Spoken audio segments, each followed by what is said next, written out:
Right, here we are. I try to start my car, and because I got a flat battery, so the car doesn't detect my key at all. So basically, when your battery runs dry and your voltage runs low, so your car start doing funny things for you.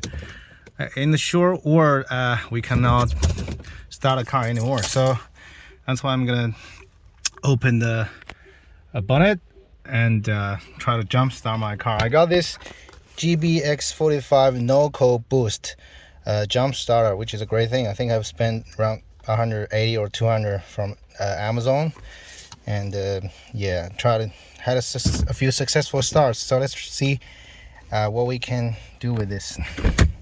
It's raining out there. I'm gonna make myself miserable.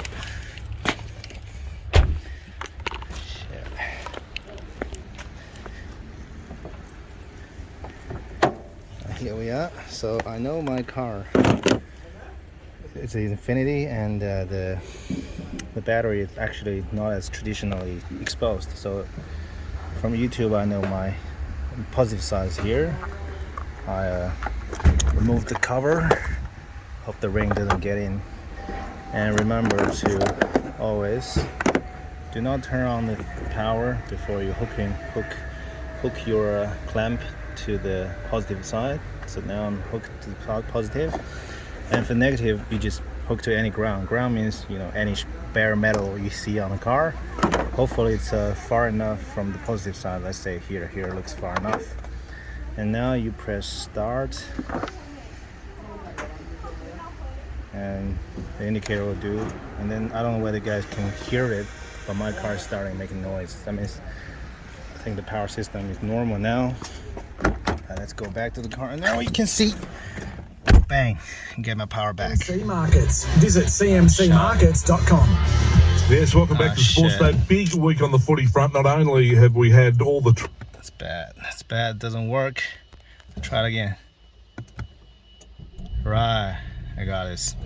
So you better hook off the jump starter within 1 minute. Your car started. The deadline is Wednesday night. Always remove negative first, and then remove your positive. Bang. All right, successful. Up. Right. The lesson board line from the Brisbane lines is pretty real, and we've seen the lines, I think. I've started my car using one full charge of this jump starter.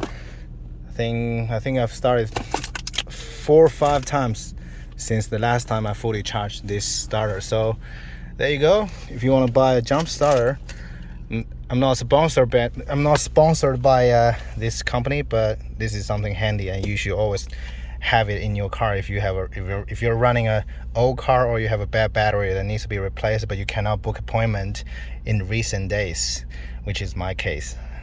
So, one more thing. Do not place this life-saving equipment, saving your car.